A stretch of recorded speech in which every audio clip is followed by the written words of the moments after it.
Starting today, this is our place, my mother-in-law and sister-in-law said boldly. Strangers can't scram, they added. Whoa, hold on a minute, I said. What's going on with you two? It was right after my mother's funeral, and they suddenly began insulting me non-stop. My husband tried to step in, but they just wouldn't stop. You're being fooled, maybe you've been brainwashed, they sneered.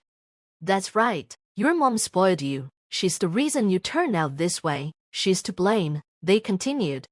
When they started bad-mouthing my mom, I couldn't hold back my anger. I could tolerate them saying things about me, but insulting my mother, who had just passed away, was too much.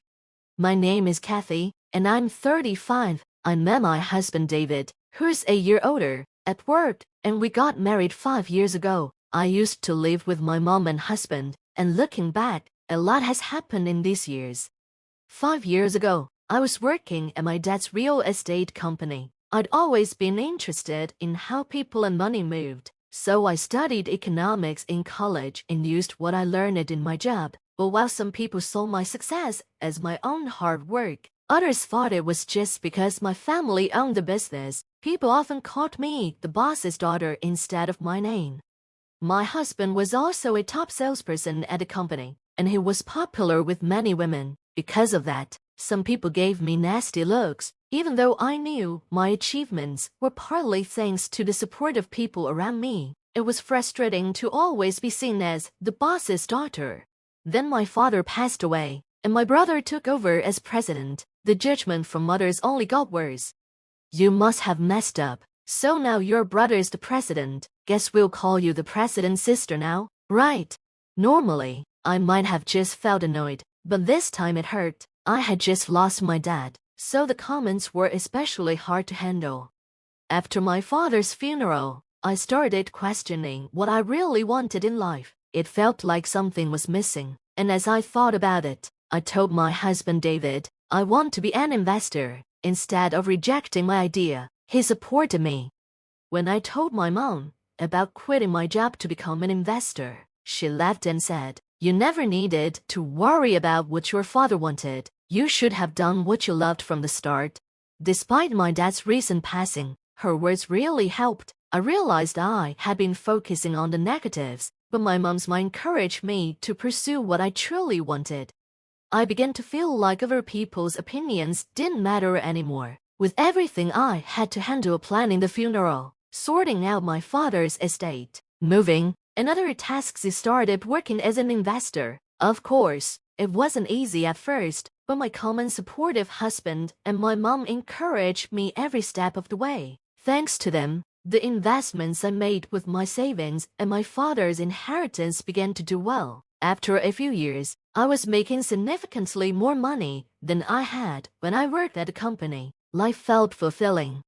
But there were two people who still gave me trouble: my mother-in-law and my sister-in-law. My sister-in-law is 3 years older than my husband and 4 years older than me, and she's still single. From the time David and I decided to get married, I sensed she wasn't very happy about it. My mother-in-law also seemed to see me as just a spoiled daddy's girl, even though I worked hard at the same level as anyone else in the company, even though my father was the CEO. Whenever I visited my in-laws, my mother-in-law would make snide comments if my husband or father-in-law weren't around. You're just a pampered princess. I bet you can't do housework at all, she'd say. It's a woman's job to do the chores, so please don't make David do them. I told her, my own mother taught me a lot, so I can't handle things just fine. But since I'm also working, David and I share the core, as it was actually his idea. But my mother-in-law didn't like that at all. Even my sister-in-law would make comments, saying things like, it's ridiculous that a woman who makes her husband do housework is married. Things got worse after my father-in-law passed away. My mother-in-law became even more focused on money. It must be nice, living off David's money and relaxing at home, she'd say. I have to go through so much now that my husband is gone, but you get to live so freely. Mother-in-law, I've told you before, I make my own living as an investor. I'm not slacking off at all. In fact, I have even less free time than I did with a regular job. But that wasn't enough for her. If you're really making a living, Then at least give me an allowance. You can even have kids. You're a good-for-nothing wife. With my father-in-law gone, my mother-in-law became even more obsessed with money. My mother-in-law didn't seem to like that I was doing well financially, especially since I worked from home as an investor and didn't go out much. She always acted like she was putting up with a lot. But whenever I visited, I noticed new luxury items around her house. It was obvious where any money I gave her would go, so I decided not to offer her any. My husband, David, was so trusting and kind, so I kept my frustrations with his family to myself. But one day, I opened up to my own mom about how my mother-in-law kept pressuring me about having children, calling me good for nothing because we didn't have any kids. My mom simply smiled and reassured me, I had you when I was 35, so don't worry. When the time is right, it'll happen. Her calm words lifted my spirits, and I started to see children as a blessing that would come in their own time. Just as things were finally coming down in our lives, my mother suddenly passed away from a brain hemorrhage. Losing her left me heartbroken. David was also deeply affected, even though he stayed strong and supportive for me. The funeral was hard. My mom had been a guiding light in my life, and seeing so many people come to honor her was bittersweet. My mother-in-law and sister-in-law showed up at the funeral but didn't even offer condolences. They just signed a register without a word, which shocked me with their insensitivity. However, as soon as David arrived, they changed completely, pretending to be concerned about me in front of him. A few days later, when I was still exhausted from everything, the doorbell rang. David, being thoughtful, answered it, and to his surprise, it was his mom and sister. Thinking they came to cheer me up, he invited them inside, but the moment they entered, they gave me unpleasant looks and then, out of nowhere, said something that shocked me. This is our home now. Outsiders should leave, my mother-in-law declared. David was taken aback. Ma'am, what are you saying?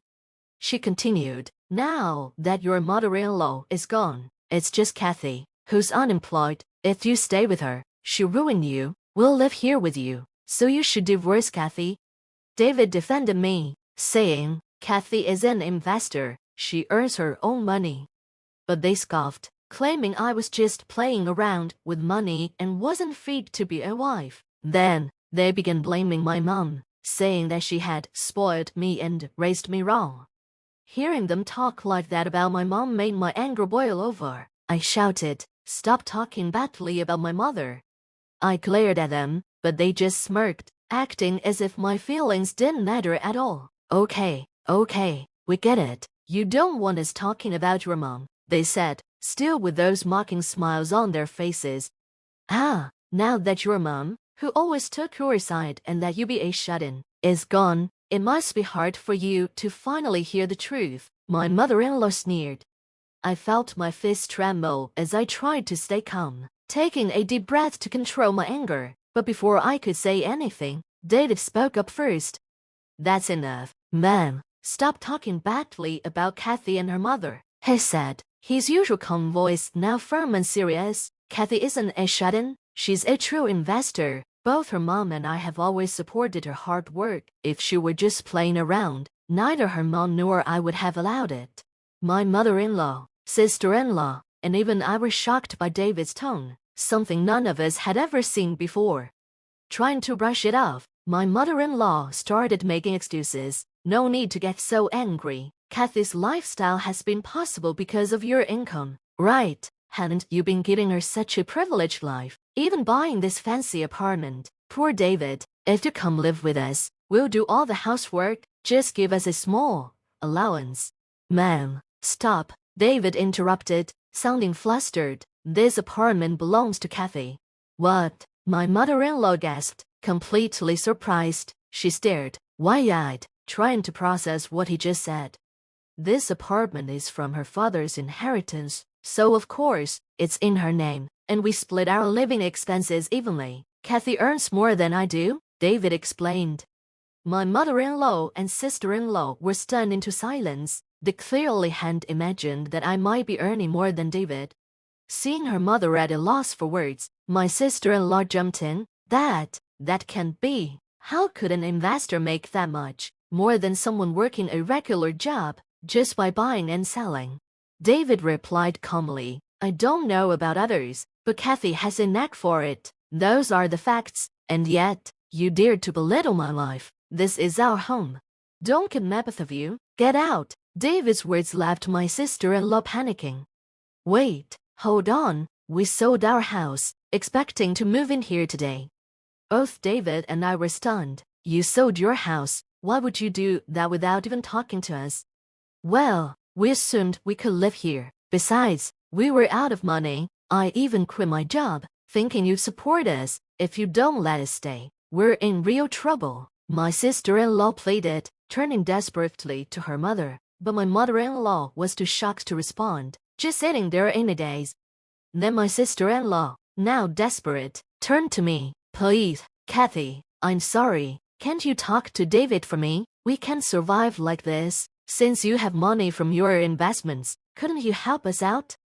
Her tongue flipped low when I didn't respond the way she wanted. Don't get too full of yourself just because you made some money, she sneered.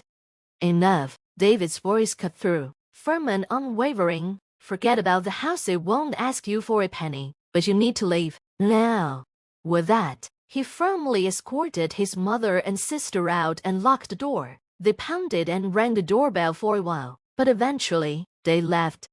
Later, we heard that my in-laws rented a cheap apartment together. The house they sold hadn't brought much money, and they quickly ran out of funds. My sister-in-law struggled to find steady work, and soon they were barely getting by, selling off their luxury items and working long hours at part-time jobs. Meanwhile, life became peaceful for us. I continued my investment work, and David and I planned to expand our family soon, just as my mother had always encouraged. Her words about perfect timing felt true, and I felt so grateful for her wisdom and love.